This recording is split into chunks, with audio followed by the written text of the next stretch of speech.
by reducing the amount of blood flowing out of the muscle, you get a lot of blood pooling. You reduce the amount of oxygen and, flowing into the muscle. You create a whole bunch of metabolic side effects. These metabolic side effects amplify whatever training signal you are creating with the stimulus. So if you have someone doing hypertrophy work, you're going to amplify the hypertrophy signal and just make it a little bit, turning up the volume, turning up the gain. Same is true if you're doing endurance work, right? If you've got people doing zone 2, but you're doing zone 2 with BFR on, then you're going to create a similar adaptation that you would at higher intensities. Even though the heart is still working at 125 beats per minute, the muscle is basically working in an environment that feels like it's basically doing threshold work. And so it allows you to amplify whatever signal you're trying to achieve.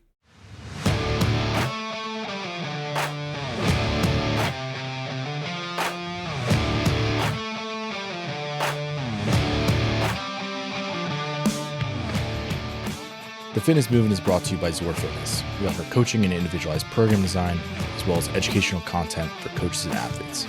It's all one place, zorfitness.com. Had he not messed up event 2, he'd have been sitting in the, I think, probably top 6, top 5. Oh, wow. It was just a major mistake. You were in one of the better heats, so I don't think you probably didn't see it, but he kicked up for the last, or maybe second to last handstand walk, I don't remember which one, and just did it too early. Like, he was in second in the heat, and then he did the thing where he was like, he saw the guy ahead of him kick up. I was like, I need to go, but didn't realize how much of a gap he had between him and everybody else in the heat.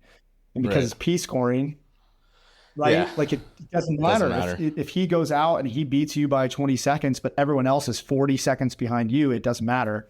So it was just like a little, he's still got to learn. He's a young dude, but. Yeah. That was like in that 2-parter, the biker double under one in the second part. I was like, everyone in my heat was like off the bike ahead of me in round 1, and I was like, oh boy, here we go. But luckily I kind of kept them within 15, 20 seconds in the grand scheme of things. Like, there's just not that much separation there. Right. So it was like, it ended up being not that big of a deal. Yeah, I think there's something to be said still for pacing. But how long have you been involved in the CrossFit space? I joined an affiliate in 2017 and started coaching at an affiliate then as well. Okay. So I started in 2011. So I've been doing this for a really long time. As you can see from the age lines here, I've been doing this for a really long time. But one of the things that I brought in, because I was a swimmer, and I was a sprint swimmer. I wasn't even like an endurance swimmer. I didn't know pacing, but I knew that pacing was important because of my, tangentially from being swimming. Yeah. And I remember coming in and I figured out pacing really early on. Not my first regional, my second regional. We had that hundreds workout in 2013. It was wall ball, chest to bar, dumbbell snatch, pistols. And I remember there were people that were doing 25 unbroken, 30 unbroken chest to bar to open up that, or on the wall ball going 25, 25, 25, 25. And I'm like, I'm sure you can do that, but good luck when we get to the to the pistols, or good luck when we get to the dumbbell snatch. So I did literally 10s, drop, 10s, drop, 10s. I did the chest to bar in 5s. And I remember being in probably second to last. I was in the top heat, but in one of the middle lanes. But I was literally in second to last or last in the heat, finishing the chest to bar. And then it was just this slow wave of passing people as we went. And I was like, that's a much better feeling though than doing the, going out guns a-blazing and then just slowly getting passed by everyone. Yeah, I mean, I've made that mistake. Don't get me wrong. I've also I'm not immune. I've made that mistake enough times, but yeah. Where are you at with your own training right now? Well, I finished the games and I was like, all right, I'm going to age into 40. So, I need to take this year seriously. No, I obviously take my training and fitness pretty seriously. But no, one of the things Adam and I talked about is, when I was competing at the games, it had been almost an entire year since I'd competed in a live event. I tend to look at it if I'm going to the games or this is my thing, then I put a lot of focus and effort into preparing for that. So I didn't compete at all since Crash of 2023, right? So I did the Masters Crash of 2023, and I just felt rusty out there. It used to be that I was better live in person than I was in qualifiers. And like slowly over the last, since like 2022, I almost said 2012. Wow, I'm old. 2022, 23, 24. That's almost flipped. And I've gotten much better at the qualifying scene because as a masters athlete, it's like open, age group quarters. There's so many online right? things. And there's just all online qualifiers. Is that what you think it is? Just a matter of exposure? I think so. So that was one of the big things that we talked about. Just like I need to get back out and race, even though I'm in this awesome, I have this awesome opportunity to race on site all the time. Part of the problem as a masters athlete is that my perspective is shifted because I expect to get beat by the semifinals athletes. So when they beat me, it's not a big deal. That's not like a blow to my ego. It doesn't drive me any, I'm not like, oh, I need to get better. I'm like, I'm just slowly decaying and I'm trying to hold on to as much of that decay as possible. But in all seriousness, like one of the things we realized, like I need to compete. And so right after the games, a week after I did the Legends qualifier, and I'll still be 35 to 39 for that. And then I did the Fittest of the Coast qualifier. And I'm in the middle of the Fittest of the Coast qualifier. I'll still be 35 to 39 for that. So I'm looking at those as my like last hurrahs before I age up, but also opportunities to go get some live experience. But I ended up having to decline my Legends invite because I got an athlete qualified for Dubai. So I'm going to jet out to Dubai to go do that. So my training right now is really, it looks like the old Open, right? Because Fittest of the Coast qualifiers are really unique where, you just have the one that you're doing, like they release it on Thursday, it's due on Tuesday. And I've just been doing them one time, doing them on Friday. So it reminds me of doing like the old Open when the Open mattered, where like Monday's hard, Tuesday's moderate, Wednesday's pretty easy. Thursday, I'm here at the gym at 8 p.m. filming, our strategy videos. And then doing 2 rounds of the workout to get the B-roll and stuff. And then I'm back here Friday morning hammering the workout. And then Saturdays, a moderate session. And Sunday's my long run with my wife. Because my wife now is super into high rocks. And so I've always been a terrible long distance runner. So I'm just like, I've just done her long runs with her. And so, just throwing that in as well. So I've gotten a lot better at that long, slow distance. I can actually run for an hour and not feel like I'm completely dying. Hey, that's a leg up on most CrossFitters. So I think after the qualifier, I'm gonna take a little break. Just take like a 2 or 3 day break, and then I have a big season. So it's got instead of me being like I'm gonna do more sport specific stuff, more competition prep stuff. I'm gonna look at it like, all right, February is gonna be peak 1, and then I'll do the season, assuming that the season looks the same as it has. We have very little information. Not that we usually have a lot of information at this point, but I feel like it's even more unknown. Yeah. And then, it is definitely more unknown. But then look at a second peak for the 40 to 44 games. I'd like to take a podium at the 40 to 44 games. That's my goal. Yeah. I feel like anytime I have come off competing, even if I take some time off, just like the time it takes to get back into top shape is way reduced. 100%. If you have some sort of like a tune-up competition, even if it's something that you really care about, it's still like, provided you didn't carry an injury or something through it, you usually like your form comes back really quickly. I feel like. Well, speaking of the injury, I think that's why I steered myself away from competing in the off season and putting more focus on the games was simply that, I did Wodapalooza in 2022 as a masters athlete and I won, but I hurt my knee in the process. And the rehab for that was probably 2 months. And, that's January. So my rehab was done like March. And then I scraped through age group qualifiers. I did really well in age group. Some finished 12th, but they only took 10 at that point. And because the number of people they took was so small, I realized like, hey, I have to be fully peaked to be able to qualify.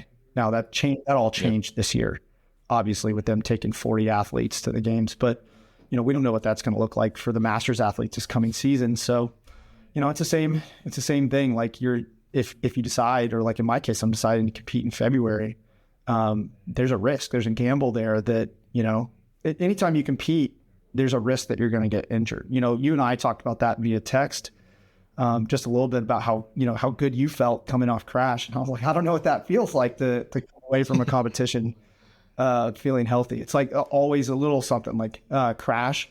I had like a little mid back thoracic tweak, I think from the deficit handstand push-ups in 23 the games. I felt great the day after the games, which this is how it always works. Had this neck thing going on ever since then. Not sure what exactly that was. That's weird. I have that going on right now. A neck thingy?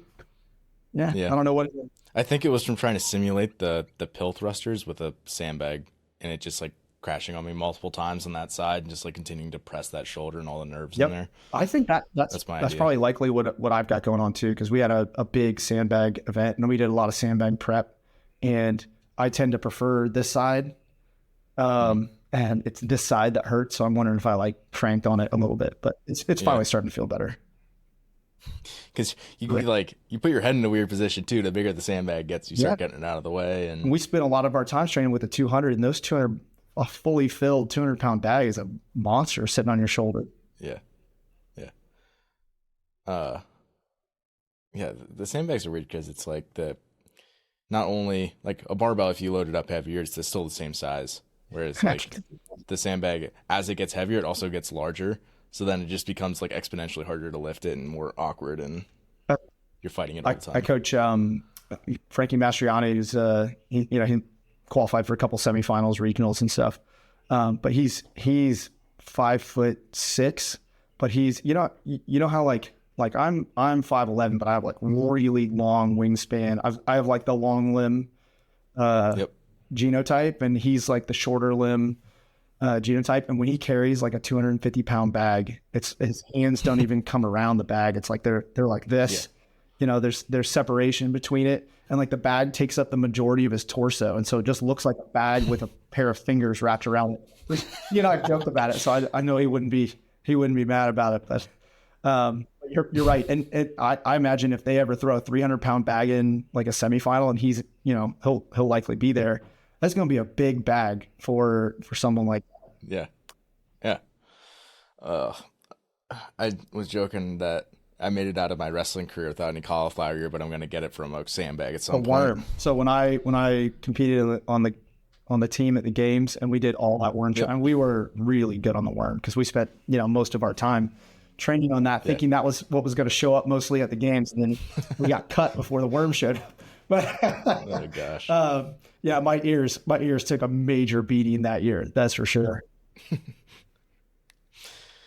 What does maybe, if you're like gearing up for a competition, what does like a week look like for you? Because you're coaching, your dad, you got obviously many sessions that you're trying to get in a week. What does that look like? Yeah, I think it really depends on you know, what type of competition. So like for the games, I really put a lot of stuff on hold to train for the games. You know, the way I look at it is from a dad perspective. You know, my kids are they're getting pretty old. They're 12 and 8. You know, they have a good perspective. Like they've come and watched me compete, and they want to see me compete well. And you know, they're not super little, so they don't need like constant adult intervention. Monitoring. Yeah, exactly. And they actually like to come, like if I'm going to spend, you know, a bunch of time training at the gym, sometimes they'll want to come to the gym, and, you know, they won't train, but they'll like do stuff to the side and practice handstand walks and cartwheels. They're both in Taekwondo, so they'll practice their form. So like when I'm preparing for a competition, one of the things that my wife and I have always just talked about is like when either of us are preparing for something, we just let the other person have some space to get, you know, to prepare. And we also, like, I go out of my way to help her prepare for her events, and she goes out of her way to help me prepare for my events. So there's a little bit of a logistical thing where we try and make sure our events don't coincide. You're not competing on like the same weekend. Exactly. So from the family perspective, from that side, you know, I think a lot of that is just managed by like, hey, for the next 2 months, there's going to be a lot of sacrifices that are made, you know, so that I can do this. But also, like, you know, we've kind of just integrated the family into that. So that part of the equation solved. But, you know, I think really as a master's athlete, I train a lot less than, I did when I was 30, when I was, in my late 20s, and way, way less than like the 25 to 28 to 30-year-olds that I coach now. And I think part of that is just number of years in the sport. Like I said, I started late 2010, early 2011. So I'm working on year 15. So I legit have a 15-year training history in the sport. I competed in my first regional in 2012. So I basically competed at, not quite the games level, but just shy of the games level for 12 years off and on. So it's not like I'm learning how to do a muscle up or learning how to do a handstand walk or learning, not learning how to snatch. At this point, it's more maintaining those things. And then during a competition prep phase, it's doing CrossFit, so like my off season might not look like a ton of CrossFit. Like I said, there's long runs, there's weightlifting sessions and things like that. But when we're in a competition prep phase, it's very like I'll warm up and hit a Metcon and cool down. And then, I'll have another hour window later in the day and I'll warm up, hit a Metcon and cool down. And then maybe I'll do some zone 2 stuff in the evening for just, maintenance of, physiology maintenance. I'm sure you definitely get where I'm coming from with that. But like, that's what a week would look like. And then I also really try to make sure that I schedule a weekend competition simulation, like 3 weeks out, where I just drop everything. It's, all my clients, I'm like, I write them way in advance, make sure that, I don't have any programming to do over the weekend, clear out the inbox, and just go to the gym. And usually I'll invite some people. Actually, for this games, invited Tanner and Frankie to come down and train because I hadn't seen either of them in a while. And they just came and did the full prep weekend. We did 3 events per day for 3 days, so 9 events across 3 days, and just treated it as much like the games as we could. But that's not a normal week of training, right? That's a very that's something that we set aside. So I'm not sure how clearly I answered your question. I didn't walk through day by day, but to give you a good sense of the balance and how I juggle stuff. It's not a ton of training, even competition prep, it might be 2 hours of training per day for me. But for the 25-year-olds that I coach, it's 5.5 hours of training per day. So it's a very different approach, but a lot of it is, there's a lot less fitness to be built. Like there's not too much upside to doing, big strength cycles for me because. Yeah, I was going to say, I'm sure you've tried adding in more and just found that I get hurt. Less works better. I get hurt. And I don't know if that's a me thing, if it's an age thing. I was a sprinter. And so I've always noticed that I'm what I would call for the athletes I would coach, like a fast responder or a hyper responder. So it's like anything you give me, I'm going to adapt to it. I'm going to adapt to it pretty quickly. But if you keep it going too long, I'm just going to get hurt. So it's like it's a double-edged sword. So it makes it so that I can have these shorter blocks to prepare for competition. And I don't have to train with the same volume that most people do. But at the same time, like in our sport, it's so easy to get roped into training volume and being the king where. Yeah.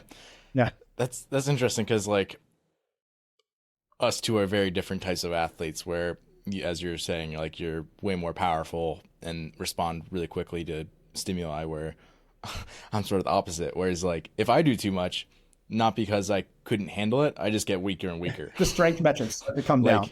Yeah, my strength just goes through the floor if I train too much. So it's like, it's interesting, even we're all kind of on different ends of the spectrum, that at the end of the day, too much is still a problem. I'm one of those that if I touch a barbell once a week, you can expect that my strength metrics are going to start to come up. But I do have to do them though. So one of the things that I used to say is like, if I coach an athlete like me, I'd be like, oh, we're never squatting. This guy's, back squats 470, like you're fine. But what I found is that if I don't at least do one session of back squats a week or front squats and, one session of heavy deadlifts, even though I can pull good deadlift numbers and I can, squat good numbers, the toll or the tax that it takes out of my body, if I'm not doing it at least, once a week or once every 10 days, the toll on my body is very high. But if I'm just doing it consistently, like just one, it doesn't have to be a big dose. Even like a Wendler 5-3-1 kind of progression is enough. Then if it shows up, I can kind of dig in, ramp up, hit a good number, and I'm not like hurt. I wouldn't say I would be injured after that, but I'm not hurt the way that I would be if I barely touch it. Yeah. Yeah, that I tend to feel that way with, especially, well, squats. I just sort of feel like that's more of like it's more technical. Whereas something like a deadlift, it's like more mechanical. Where it's almost like if I don't touch a heavy deadlift and I go to deadlift heavy, I'm just gonna be sore for a really long time.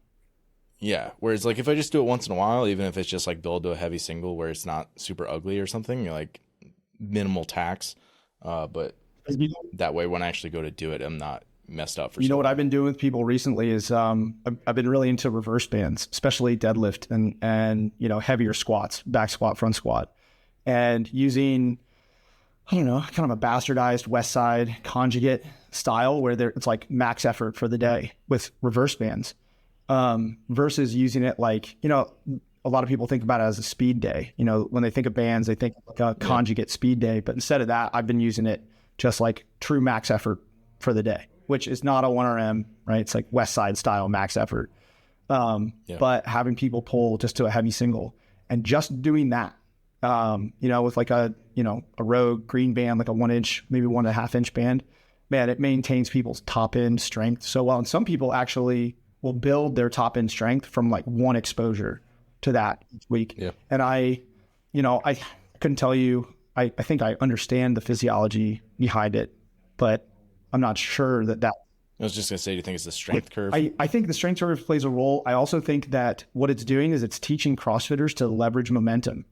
You know, a lot of people, because of what we do, everything's very controlled. Like, yeah, we bounce out of the bottom of a wall ball with heavy loads. You know, the whole sport had moved towards like, you know, staying controlled and tight and using tension.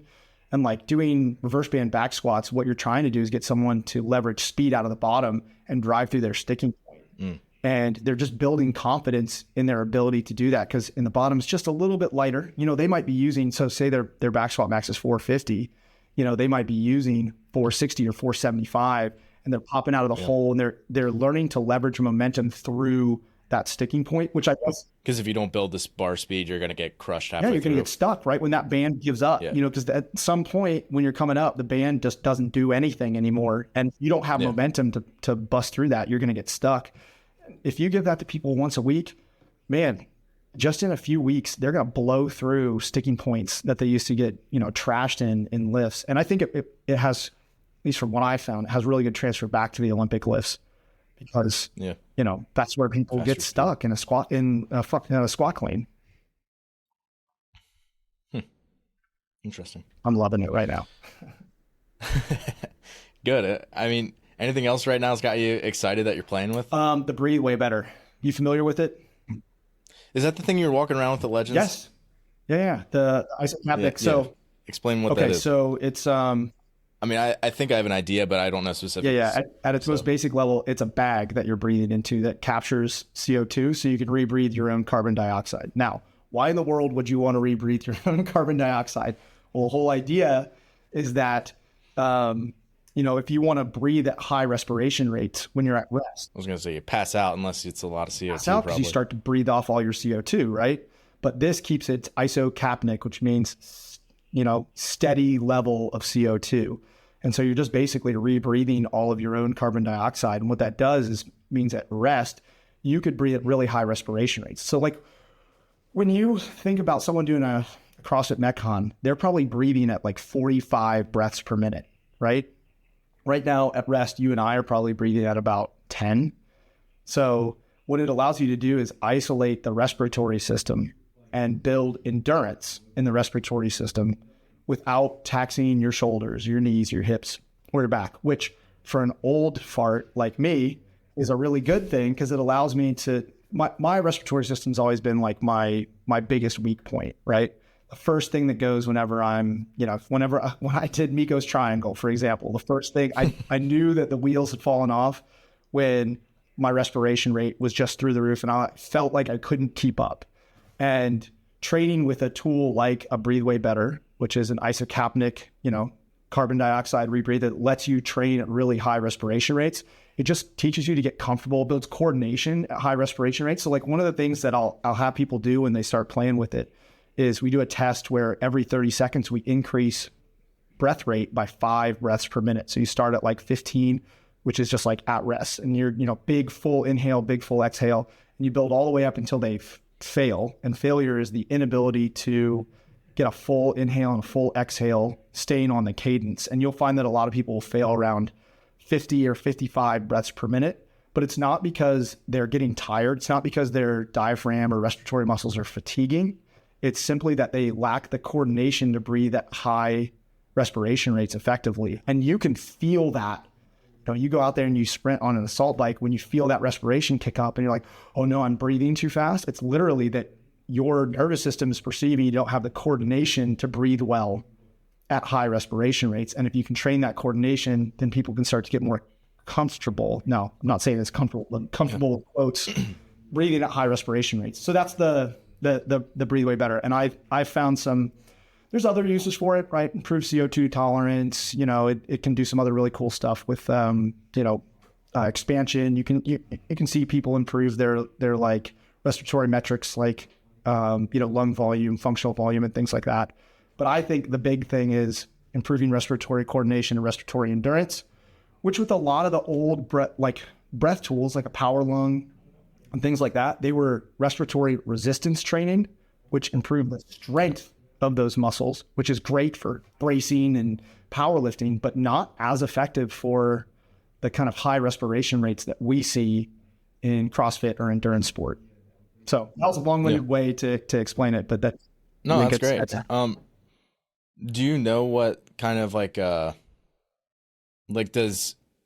it just sort of like free as to like, do you like prescribe like a cadence for like inhale to exhale, or is it always just sort of like what, I don't want to say what comes naturally because that could be wrong, but like sort of, what people, is it prescribed or is it not? Yes, it's prescribed. So I'll just stick with that. Yes, it's prescribed. And I think the real question is you were kind of hinting at this, is like, are people's natural breathing rhythms and cadences ideal? And the answer is probably not. Yes. Most people are either exhale biased or inhale biased. You can really tell from someone's posture a lot of times, right? So if you look at someone and they, have this kind of depressed rib cage, tighter abs. I'm sure you've encountered athletes like this. Shoulders tend to be more rounded forward. This is me, by the way, as a fan. I was gonna say me too. This is me to a T. But those no, I'm sitting up straighter. Exhale biased, or like our ability to exhale is much stronger, and so we tend to stay in a state of being kind of more deflated. And there's people that are more inhale biased that tend to be more blown out. And they have a different set of problems. And what you'll find is when you train people, when you do respiratory training with people, their biases show up. Like I can fill up that bag on an exhale so easily, but I can tell that my inhale is less, it's weaker and it's less enduring. It's the thing that fatigues out. And I notice the same thing now that I'm more aware of it from having trained it, I noticed the same thing happen in Metcons, but I've been, that's one of the things I've been trying to train. So the first answer is yes, it's prescribed. Secondly, I think most people would assume that whatever your natural breathing cadence is probably correct. But I think just like pretty much any metric in the sport or anything in the sport, it can be measured and improved. And that's really what I'm trying to do is find people and they are, there's a lot of people that their respiratory system is their biggest weak point in the sport.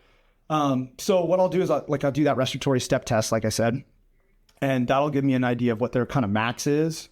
And then I can prescribe just percentages of that. So I might have someone do a really basic session would be like 1 minute assault runner, 1 minute assault bike, 1 minute skier at zone 2 into a minute of breathe way better at 40 breaths per minute, 5 rounds of that, right? And then you have a bunch of manipulation points. You can increase the intensity of the ergs, right? So you could take that from zone 2 to zone 3 to zone 4 to zone 5, which is going to increase the amount of carbon dioxide production, which makes the breathe way better way harder at the end. Like high intensity work in the breathe way better is extremely uncomfortable, maybe more uncomfortable than the actual high intensity work itself, just because of the amount of CO2 that gets captured.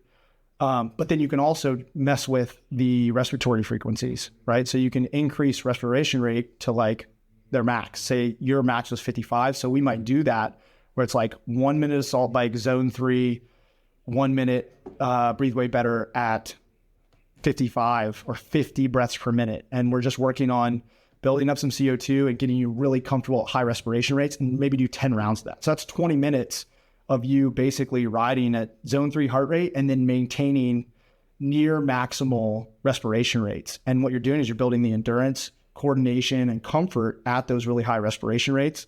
And I found people just within 2-3 weeks of doing that, and they're like, oh man, I'm so comfortable breathing heavy in Metcons, or I'm so comfortable breathing heavy running now, when it used to be like the thing that I feared the most. So yes, I prescribe it. It's just a whole nother, a whole nother layer that you can add into training. It's also not the first thing that I would do with most people. So keep in mind that a lot of the athletes that I coach are already semifinal level athletes that are trying to take the next step to be games level athletes. And so that is a more appropriate place to put it in, especially when you identify like breathing as a limiter for them versus, if someone's listening and, they're struggling to make it into quarterfinals, for example, the breathe way better is not going to be your best option. There's so many other things that need to be addressed before you start to address something as myopic as like the respiratory endurance. But it's something I'm really interested in with my athletes and the crew that I'm working with. Yeah, for sure. I think I noticed this when I was running the other day, and I was running and I was tired and I was breathing really hard. It was like my inhales tend to be like shorter and like really sharp, but it was still obviously full enough where like I was getting a full inhale on that. And it was almost like 1 to 2 inhale to exhale. Like the exhale was like 2 steps, the inhale was like 1, which I thought was interesting. I don't know, like I tend to feel like I get out of breath on like the rower, and that tends to be a lot more to like that 1 to 1. And I'm almost like holding on like an inhale for like a quarter of a second or something, which is like, I'm also super uncomfortable when I'm swimming and breathing super hard. And that's kind of a similar thing where I'm like almost, kind of on like the top half of your lungs the whole time. I don't know if you have any thoughts on that. I think so. I think there's a couple things going on I have always found the rower to feel like the most restrictive erg. And I think that there's a posture thing there. Yeah. Like your knees or like you're compressing your rib cage into your knees. 100%. So playing with your breathing rhythm on a rower and starting to get away from like, because I'm sure what you're probably doing is similar to me, where it would be like inhale on the way in and exhale on the way out, because that's what you do with a lift, right? Or a wall ball or anything like that. But if you're inhaling on the way in, then you're inhaling going into a compressed position. So you're fighting against your own biomechanics. So you're like trying to expand. If you think about how breathing works, right? To take a breath, you have to contract the diaphragm to create space, and you have to, contract the intercostals to create space for the rib cage. And that negative pressure pulls air into your lungs. I know a lot of people have never thought about the actual mechanics of breathing before, but like you actually have to expand the rib cage to get air in there. And if you're on a rower and then all of a sudden you're going here and like crunching everything down and compressing it against your own thighs, then you're working against yourself. So to breathe way better, I used the breathe way better on the rower, right? I was just sliding back and forth and breathing. And what I found because the breathe way better does add a small amount of resistance to your breathing. And what I found was it's much easier to inhale on the way back and exhale on the way in. And just by coordinating that breath cadence, breathing on the rower got instantly easier. Now, it took a lot of work to like... I was going to say, I actually have tried that for that exact reason, and I didn't like it. I went back. Maybe I just didn't give it enough time. That was it for me too. It was like, at first it was super uncomfortable and weird, but I was definitely getting more air. And just by slowly, retraining myself to breathe a different way, it's, it's the same thing. I'm sure on toes to bar, you probably exhale when your toes are when you're behind the bar and your toes are contacting the bar and you're like compressed. And then you inhale when you're open because it's an easy place to inhale. And at some point, you probably shifted that. Like, I'm sure that wasn't an innate thing that you did when you first started CrossFit, that you're like, oh, I'm going to inhale when my body is open. I'm going to exhale. It was something that you slowly gravitated towards. And I think the same thing on the rower is true. You were talking about your breath cadence during running. That's a really common breath cadence for runners. They call it like a 1 in, 2 out. I'm a 2 inhale, 1 exhale. So it's like while I'm running. But I've also found that like one of our first event, or maybe it was our third event, I don't remember at this point, at the games, was this run deadlift combination, right? We had I don't remember the exact structure of the workout at this point, but it was a lot of running and a lot of deadlift packed into a really short period of time. And, trying to run in a Metcon, you get snapped out of whatever breathing cadence you're used to, because, after you do a set of heavy barbell cycling, you've jacked your CO2 levels up and you got to get that CO2 out. And so you're just huffing and puffing while you're running. But then if the run's long enough, you can actually settle back into your regular breathing cadence.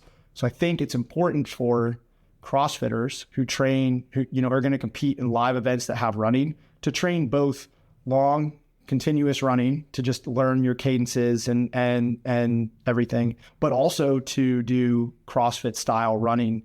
Because if you don't do running in Metcons, then you're not going to get used to running while you're doing that, like, just hyperventilation, survival breathing. Yeah. And then with swimming, that's just a CO2 tolerance thing. The best thing you can do is make sure that you're exhaling underwater. I know a lot of people talk about holding their breath while swimming, but in swimming, unless you're swimming a 50 freestyle sprint, you should never be holding your breath. Right? It should basically just be continuous breathing, cyclical breathing the entire time. When your face is underwater, you're blowing bubbles, you're exhaling. And when your face is out, you're inhaling. And if there's a couple of factors there. So like the first is when your face is underwater and you're exhaling, that means that you're constantly offloading CO2. So you're never building up carbon dioxide levels in the blood, which that's the thing that makes you kind of panic. And it vasodilates, but also it vasodilates everything at the same time.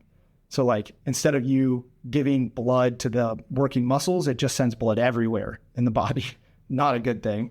And then the other thing is, if you don't exhale with your face in the water, then when you turn to breathe, you have to exhale and inhale, which makes your breath take longer, which slows down the timing of your stroke.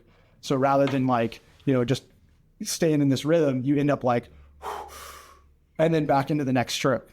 So that, I think, for most people is, if they feel like they're getting super out of breath in swimming or super uncomfortable while swimming, a lot of it just has to do with breathing and just making sure that you are staying on a smooth inhale, exhale cycle the whole time. The only exception is that when you push off the wall is streamlined, but you got to hold your breath there. Yeah. Yep. All right, I want to talk about BFR a little bit. Why? So blood flow restriction. We'll probably say BFR a lot. Yeah, I guess the first thing, so I just got a pair of cuffs, or several pairs of cuffs, and wearing them around the gym. People are like, what is that? And what does it do? And I've struggled to answer that question really concisely, and I want to hear how you would answer it. Okay, so it would depend on who I'm talking to, right? Say this is just like a normal CrossFit gym member. So simplest explanation. Imagine you've got a fire hose, okay? And that fire hose is your blood vessel, right? And it's supplying all the stuff that your muscles need to do work. And if we kink the hose and shrink the amount of blood that's flowing into the muscle, then you're basically going to make it so the muscle gets tired faster. And by getting tired faster, you can do some really interesting things. You can cause muscle growth. You can increase endurance. You can do these really interesting things without having to do so much training, right? For a lot of people to achieve hypertrophy, to achieve muscle growth, you have to do 10 sets per muscle group per week, right? But with something like BFR, where you're going to just cause fatigue to happen a little bit faster, you can get down to like 3 sets, 4 sets per muscle group per week. And so it's an efficiency. It's a thing to save time and efficiency that just basically makes the training that you're doing more intense without having to be more intense. There you go. There's your simple explanation for your gym goer. Yeah. How would it change if you got somebody who's maybe a colleague that just doesn't have exposure to BFR or something? So then it's a much more in-depth explanation. So, okay, we got arteries and we got blood vessels, right? So you got blood flowing into a muscle, you got blood flowing out of a muscle. What we want to do with BFR is we really don't want to kink the blood flowing into the muscle. We want to prevent the blood flowing out of the muscle from coming out. We want to, close that down as much as possible. And so that's why we determine, target pressures for the cuffs. Then basically the same explanation is by reducing the amount of blood flowing out of the muscle, you get a lot of blood pooling. You reduce the amount of oxygen and flowing into the muscle. You create a whole bunch of metabolic side effects. These metabolic side effects amplify whatever training signal you are creating with the stimulus. So if you have someone doing, hypertrophy work, you're going to amplify the hypertrophy signal and just make it a little bit, turning up the volume, turning up the gain. Same is true if you're doing endurance work, right? If you've got people doing zone 2, but you're doing zone 2 with BFR on, then you're going to create a similar adaptation that you would at higher intensities, even though the heart is still working at, 125 beats per minute. The muscle is basically working in an environment that feels like it's basically doing threshold work. And so it allows you to amplify whatever signal you're trying to achieve. So that would be my higher level explanation. And then if you wanted the really high level explanation, it's just simply that we don't have any idea what's happening with BFR as a entire scientific community. We know that it leads to results. We know that it does something. It augments hypertrophy. It increases, the intensity of an endurance signal. It does all those things, but we don't really know why, which is a challenging thing to explain to people. But in the end, we know that for sure it does these things, but we don't have a deep understanding of why those things happen. And there's also central cardiac changes, right? Because you're changing the amount of blood that's going back to the heart. So there's things that are happening centrally and to blood pressure, which, is controlled by the nervous system. There's things that are happening to every system, not just the ones that are, downstream of the cuffs. So you've got these cuffs on your leg, but also changes are happening in the heart. Changes are happening above the cuff. So if you cuff the leg and you have someone do back squats, the glutes hypertrophy, right? But the glute isn't receiving any of the BFR stimulus. They're upstream of the cuff. Everything from the thigh down has the BFR stimulus, but the glute's still growing. What the heck's going on there? So even reading through some of the most recent meta-analyses and research reviews, it's hard to figure out why exactly it happens. We know that it amplifies the signaling, that it creates this hypoxic signal, and the hypoxic signal is a powerful stimulus. We know that it creates fatigue in the muscle fiber faster, which is a requirement for hypertrophy. We know that those things happen, but the deep why question, I don't think has been answered yet. So you've been using BFR for a number of years, consistently, I would say. Yep. Is that accurate? Yes, very. Okay. How have you landed on for yourself or for athletes? How is it most frequently implemented for CrossFit athletes? Great question. I tend to think that there's 3 primary places that we want to implement it. The first and most obvious is during deloads and rehab. I think that's where it's most popular right now as well, is in the rehab setting. And so when someone's coming back from injury, post-comp, a deload week, things like that, where you want to reduce I would think about it as joint stress, right? So you just want to reduce volume, but you still want to maintain adaptation, want to maintain whatever you've been working super hard to build. That's it's primary, right now, most popular application. I think there's a ton of value for that. I think the second is for athletes who have limited time. So you mentioned that I've been using it for a really long time. And I mentioned earlier on in the podcast that I have pretty limited windows for training as a result of all the stuff that I do. So I've always thought of BFR as a time saver, as an efficiency tool. And I'm ruthless in searching for training efficiency. It's just part of my ethos. And so I think for people who I don't have time to do a 90-minute zone 2 bike erg session ever, right? That just there. Put your laptop in front of you. Exactly. There's never a span of time where I'm just going to sit on a bike and do 90 minutes of zone 2 bike erg, but I would probably benefit from that. So the way I look at it is if I can integrate BFR at, moderate pressures for a 30-minute zone 2 session, which is, by the way, extremely uncomfortable.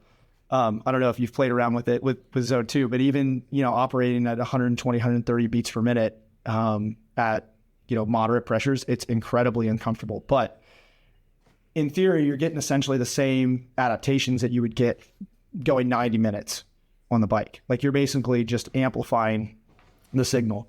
And then the other one is for my hard gainers, the people like you had mentioned for yourself that have a hard time building strength. Man, it is a fantastic tool for augmenting the hypertrophy side of strength gains, right? So like if someone really wants to get stronger, we can, strengthen the signal from the brain to the muscle, right? That's one way to get people strong. That's what you do with like heavy 1RMs, the reverse band stuff. It's like more neural side, plyometrics that, increase rate of force development, stuff like that. But then you can also just get someone bigger, right? A thicker muscle produces more force. And so I use BFR hypertrophy protocols there, and I'll do it with sport specific movements, front rack walking lunges, step ups, high volume squatting. Like one of my favorite BFR squat protocols for driving what I would call sport specific hypertrophy is like the first week we'll do 3 sets of 10. Well, it's technically 2 sets of 10 and then a max effort set of front squats for men, usually about 135. And we'll have the cuffs at like 70% pressure. So you've played around with BFR, really painful, especially that last set. And it's only 90 seconds rest. The cuffs stay on the whole time. So they're just basically capturing all this metabolite and building up all this fatigue. And then they do this max effort set. And then we'll go to 12s across, and then we'll go to 15s across, and then we'll add a set, right? It's disgusting. Like the kind of stuff that makes people want to throw up. But man, their legs grow quickly, very quickly. And you see strength gains on top of that, as long as you're doing some of the neural stuff like the reverse band training, training rate of force development and things like that. So I look at it as like an assistance tool for hypertrophy for people that struggle to build strength. And it's for pretty much everyone I've used it with. In that case, it works really well for that purpose. So maybe you said, so it was the like kind of augmenting endurance adaptations with like zone work, hypertrophy for like strength limited athletes. Is there another one, or is those the main two? Those two, and then the rehab one. And it's it's the one that everyone already knows about. Every PT that you talk to is going out and getting their BFR cert, because there's some real benefit to. And the reality is, when the PTs are using it, they're using it to augment hypertrophy, right? Because one of the things, like say someone has ACL surgery, they go through the surgery, the ACL. I got ACL surgery and my quad went away very quick. Right, that's exactly where I'm going, right? So, man, you do that with somebody, and their quad goes away, but you do low load BFR work or even BFR cycling. Like how quickly after your ACL surgery were you able to get back to biking? Yeah, fairly quickly, right? And all the research shows that if you put a BFR cuff on somebody and you have them do easy biking, that the ligament grows and the muscle mass comes back. One of the biggest challenges that PTs have is getting that muscle mass back, because the first thing you're trying to do is build strength in the limb again after someone has surgery. So that's when you're. I remember this was in high school when I tore it and had surgery on it, and one of the things I always would do is measure my thighs circumference. And like that one was it was probably a year until it's the same size as the other leg again. So I mean that's has to be a big part of the discrepancy in strength and coordination and everything else that comes along with that. Size, I know that. So like a bodybuilder isn't necessarily the strongest person on the face of the planet, but there is a direct correlation between the actual muscle fiber size, the thickness of the muscle fiber, and the amount of force it can produce. Now, they also get interstitial hypertrophy and like the pump and all that, which makes them look bigger than they actually are. But in a power lifter, those muscle fibers are hypertrophy. They've gone from the tiny little fibers to these thick, heavy myosin chain fibers that they can produce a ton of force. And when your muscles atrophy, that's what happens. A lot of the protein that actually is the force producing protein goes away. And when it goes away, like you have to train to bring it back. And if it's gone, it doesn't produce much force. Even though you used to be strong, it doesn't mean that you're strong right now until that, the ability to produce that force comes back. So I think that's where I still think that's probably the like primary application for BFR. That's the like everyone at some point is going to experience some level of injury, and you're going to have to come back from it at some point. And all of us are going to age.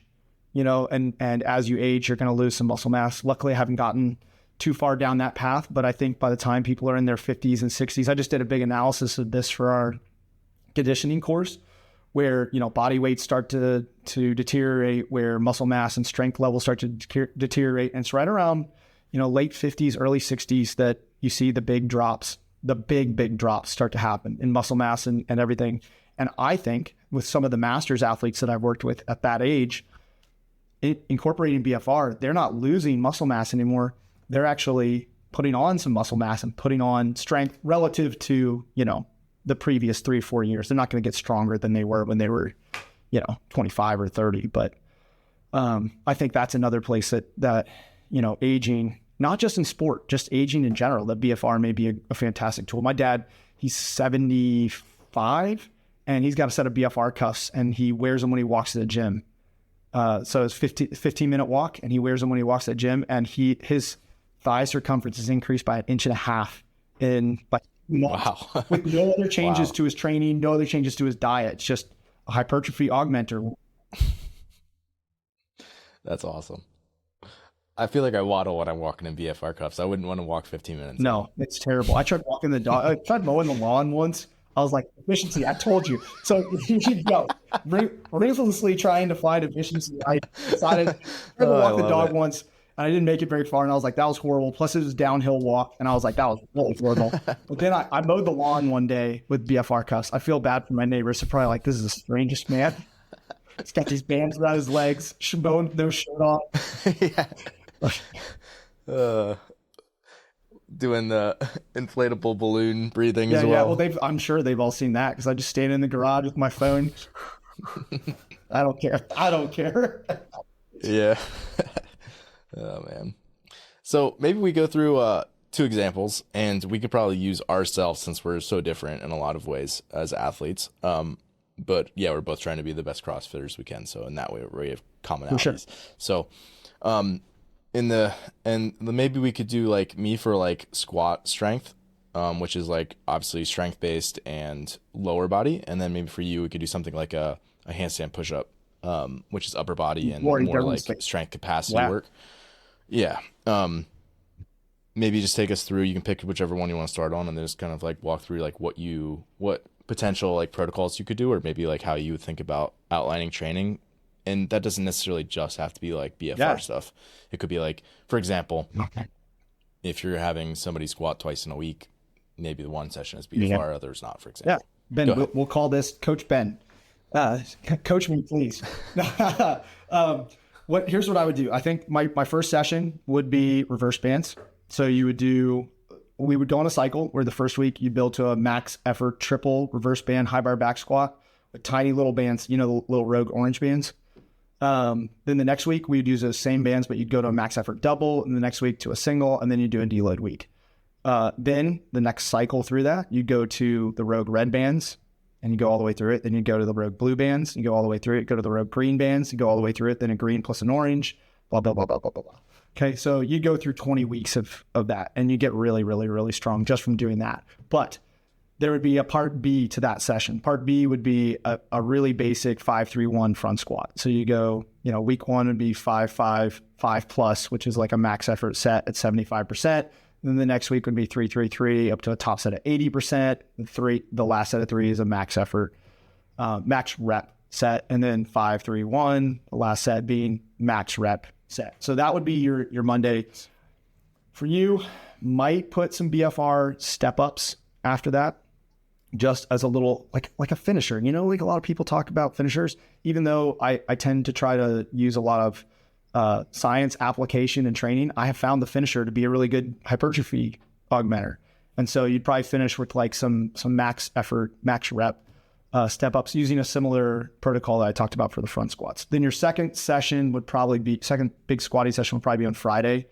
Be a little more dynamic. We do some, squat clean front squat complexes, finishing with like, say probably 80% of your squat clean 1RM, and then just as many front squats as you could hit after that. And then we would go into that BFR front squat protocol that I talked about earlier, the 10-10-10, where the last set of 10 isn't really 10, it's as many as you can do. super painful. So those would be your two big sessions. And then I would make sure to include some assistance work there. You'd probably do Nordics, some Nordic hamstring curls there, probably some RDLs, just stuff to keep the whole hip and knee healthy. Barbell hip thrust would be stuck in there as well. And I might actually BFR the barbell hip thrust depending on how mean I was feeling at the time. But yeah, that would be the squat protocol. A squat protocol like that, I've seen over 16 weeks, I've seen people add 20 to 30 pounds to their 1RM back squat, and same for their 1RM front squat, males and females. It's just a type of stimulus that CrossFitters just never get from anything. Like, even when you're doing a conjugate cycle or you're doing, a HAP cycle or something like that, you're just not getting that kind of stimulus where you're really combining a very neurally demanding squat protocol with hypertrophy protocols. Now, I don't want to, yes, I came up with that structure, but I really just stole some elements from conjugate. I stole the Wendler 531, and I figured out that for most CrossFitters who struggle to gain strength, it's a good combination that touches on all the qualities that are required for someone to get stronger. So that's your squat program. Yeah. Do you normally have people who are squat strength limited, like squat twice a week? Is that pretty typical? Yeah. With females, I usually go to 3. And then with males, I squat twice a week. And then they'll also squat within, some Metcons and stuff. They might do, 135 squat cleans or 185 squat cleans. And over time, if I find that they are, slower adapters or slower responders or more volume tolerant, I think those two things are often coupled together.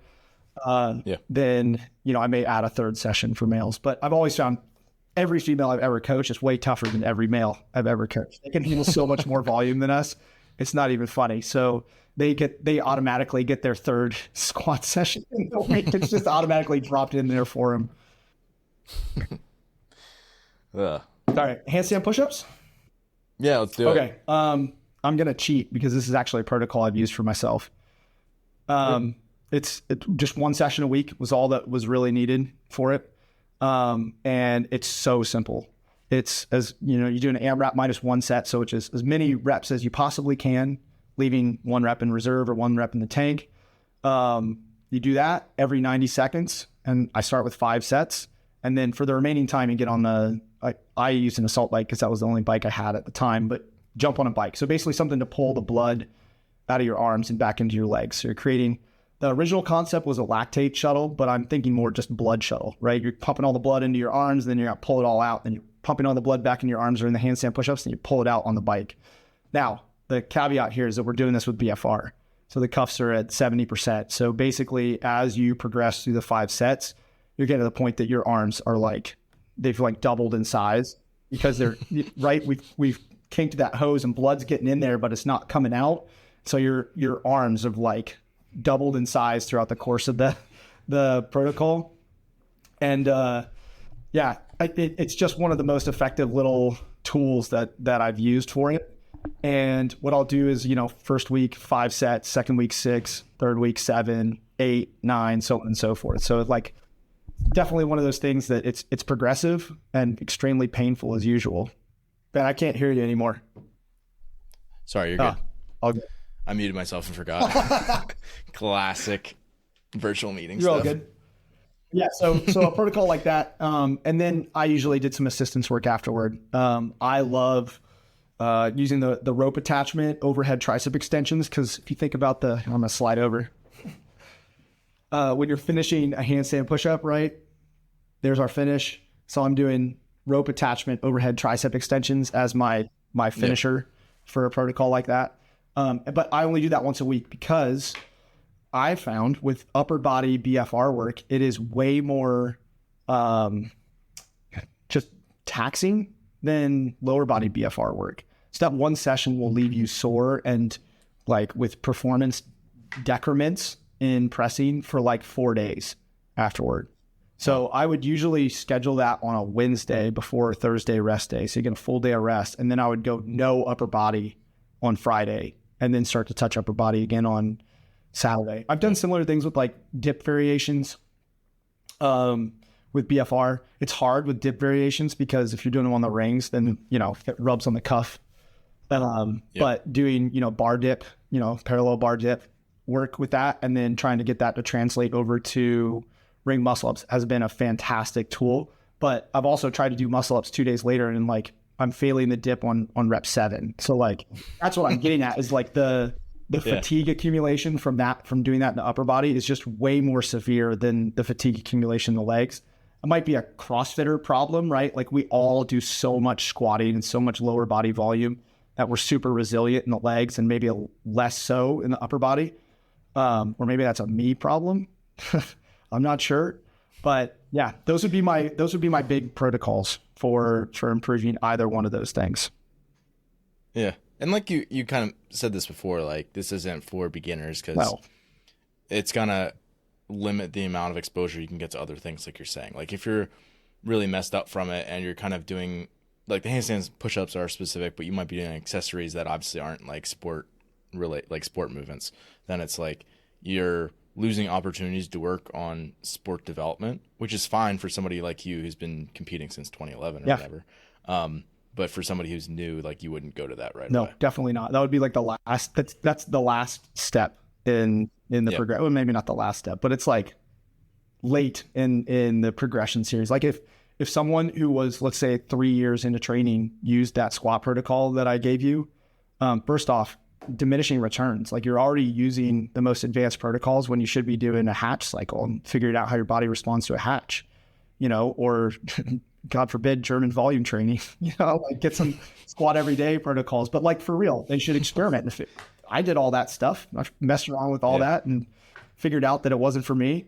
But like in reality, some of those things need to be done. Like if you are a novice trainee and you're jumping straight to some of these protocols, then you're missing the forest for the trees here. Are there certain like pieces of equipment or exercise selection that like you were saying you get on the bike or and you don't like walking, for example? Are there things that you find yourself going to repeatedly, or like on the other side of it, like you're like, oh, because the straps of the rings rub this way, don't really do dips and things like that? Are there other things that come to mind that you use a lot or that you find aren't very effective? Yeah, RDLs are terrible. Rowing is horrible. And both of that is just, if you're a male and you're doing BFR and you do a couple pulls on the rower, a couple sets of RDLs, you'll know exactly why I say it's terrible. It's just going to crush everything between your legs, man.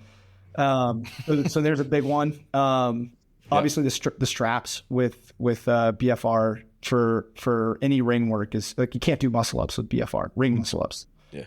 Also just the safety from a safety perspective, doing bar muscle ups, ring muscle ups, kipping chest to bar pull ups, toes to bar. So I feel like a lot of like dynamic work in general would be really tough. Yeah. Like I wouldn't clean with them, but I would front squat, for example. Yes, 100%. I have cleaned with wraps, with like BFR wraps, but it doesn't feel like it's doing much for me, especially since one of the things that I've always found makes a BFR exercise more effective is keeping tension throughout the movement, right? So a front squat, you have tension pretty much throughout the movement, but with cleans, either you're dropping the bar, you're going touch and go, and there's just this moment of like completely released tension where, you're not really getting much out of it. Now, but with all that being said, there's ways to modify RDLs, for example, like I do stagger stance RDLs instead of standard RDLs if I'm going to do BFR. Get the other leg out of the way. Yeah, just get the other leg out of the way and you're good to go. And a lot of times I'll only cuff the lead leg. So that's a big one. Yeah, major ones, I think any unilateral stuff is awesome with BFR. But I'll often only cuff the working leg and do all sets on that working leg before switching. For upper body, I think like traditional bodybuilding stuff is amazing with it. Like curls, tricep extensions, handstand push-ups are really good. Push-ups are okay. Only because you have to keep the arms in a little bit tighter. And so the cuffs, especially if you get them really, you get a cuff that's pretty inflated, it like bows your arms out a little bit from your body. Bench press is okay. I think a lot of times when you get to a straight arm, which is not true of the legs, but when you get to a straight arm, the tension just isn't as much. Like when you have a bent elbow, when you're doing a curl, like there's tension throughout that the entire time. But if you're doing shoulder presses, when you are locked out at the top, for some reason, the cuff just doesn't seem to have as much tension. And unless you have one of the dynamic cuffs, unless you have access to like the $20,000 cuffs that are like constantly regulating pressure, when you're here, the thickness of the arm is way smaller than here. And so even if you had, say, 120 millimeters of mercury at pressure right here at the bottom of the press, when you're at the top of the press, you're probably at like 80. So more blood's getting in and out of the limb. So anything that you're going to an overhead straight arm doesn't seem to be quite as effective as, pulling movements where, you might go to a straight arm, but you're not locked out in a straight arm. Sleds are amazingly terrible. The bike erg is great. The assault bike is also great and terrible at the same time. Rower's horrible. Running is impossible in my opinion. So if I'm going to use it for running, I use it as a post IPC where I'll do, a run interval and then put the cuff on and inflate them. But I don't know if you've played around with anything like any post IPC stuff like that, but just it's kind of a pain in the butt. So it's like get done with the interval and your goal is to get pressure on the legs as fast as possible. I was going to say, I don't think that would work well with mine because mine are Bluetooth and they have this, it's not, I'm not pumping it up with my hand. It's it's a motor that's pumping it up, and the motor just takes like if you're at like a high pressure, especially on the legs, that's like more air that goes into it. It just takes like a full minute to inflate those. Yeah. I don't find that to be particularly, I've done it. I will do it if that's something that needs to be done, but it's not my favorite application for it. I love zone 2 bike erg stuff with it. I think if your legs, there's nothing that makes your legs feel like that you can really do. And then, so you've gone to, you said like 30 minutes? Yeah, I've gone to 30 minutes. Is there like a cutoff that people should avoid? 20 minutes. Yeah. I was gonna say, I feel like I've heard that come out of your mouth before. So I was like, yeah, but it was low pressure. I was at 30%, 30% pressure. So there's also like, you're like, this is advisable, but yeah. So you got to think that in general, what you're doing is the intensity of the exercise goes up. In general, the pressure goes down. And as the duration of the exercise gets longer, the pressure of the cuff goes down. So like that 10 plus protocol, front squat protocol, it's only 90 seconds rest between. So someone's in the cuffs for like 5 minutes. So I use pretty high pressure, 75%. I'm going 30 minutes on the bike. I'm using 30% pressure, super low, relatively speaking. Really what I'm trying to do there is just capture more and more blood in the legs. And it gets progressively more and more uncomfortable as you go, almost to the same point as the front squats. But yeah, I wouldn't advise doing like 70% pressure for 30 minutes. That's a bad idea. Yeah. All right. Last question about BFR here. So like, if you're doing like multiple sets or like intervals, do you tend to deflate them during the rest periods or leave them inflated, or will it be cases that you might use those? Depends. Depends on who I'm working with and what the outcome goal is. So if the outcome goal is strength improvement, not hypertrophy, but strength improvement, then I'll have them deflate the cuffs between, or even inflate cuffs during the rest period, because there's some good solid research that either of those protocols are going to allow for greater strength adaptation, strength expression with BFR. If my goal is hypertrophy, which would be, I think, a better reason to use BFR, then I'm going to keep the cuffs inflated the entire time so that we can get to fatigue faster and, get each individual, more mechanical tension on each individual muscle fiber so that we can create more signal for hypertrophy. So that's going to be my primary thing. The other thing is, are we trying to build someone's ability to clear metabolite from a muscle? Or are we trying to build someone's ability to tolerate metabolite in the muscle? So if you're trying to build their ability to clear it, then you clamp down during the work. So imagine someone doing like 40-second, max calorie assault bike, or maybe not max calorie, but like, 10-minute pace, 40 seconds on, 20 seconds off. I'm going to just keep the cuff on there and just let them tolerate as much metabolite as possible. But if I want them to clear it, then we'll do 40 seconds, we'll deflate, for a minute. So you build up a lot of metabolite, but then you're allowing the body to get it out and clear it into the rest of the body, and then just kind of recycle that over and over and over. So those are two really different intentions. In CrossFit, like you're going to have to be good at both. But in some other sports, like in swimming, you need a high tolerance, but you also need to be able to clear it quickly, because sometimes you have another event in 10 minutes, another sprint event in 10 minutes if you're a college swimmer. So if you're applying BFR for, various populations, it's going to depend on what the outcome goal is. Yeah, makes sense. Anything that you feel like I missed, or like things that you want to add? The safety aspects, BFR that's good. We should bring that raise blood pressure pretty dramatically in the moment. So anybody who has any sort of, pre-existing cardiac issues, BFR is definitely a no-go for them. People who've had strokes and things like that, like that's a huge counterindication for BFR. But with all that being said, the reason I want to bring that up is, in general, it's a relatively safe training tool. I just think that a lot of people, they go in and they want to use BFR thinking that it's a shortcut to, getting jacked, or a shortcut to building, massive endurance. And the reality is, you've played around with it enough to know it is the most painful training stimulus that I think you can come up with. There really isn't anything else that compares with it.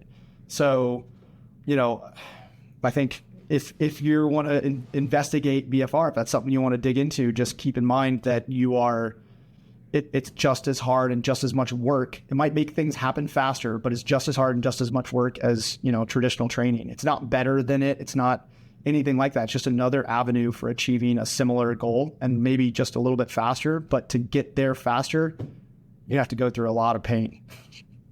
Yeah. That's funny, because that's one of the things that, like, one of the follow-up responses I get once I try to explain it to people initially, is like, oh, so like it's sort of like cheating. Like, you do it and tell me if it feels like cheating. Yeah. There's very few things that can make high-level CrossFitters throw up, but some of those BFR squat protocols are them.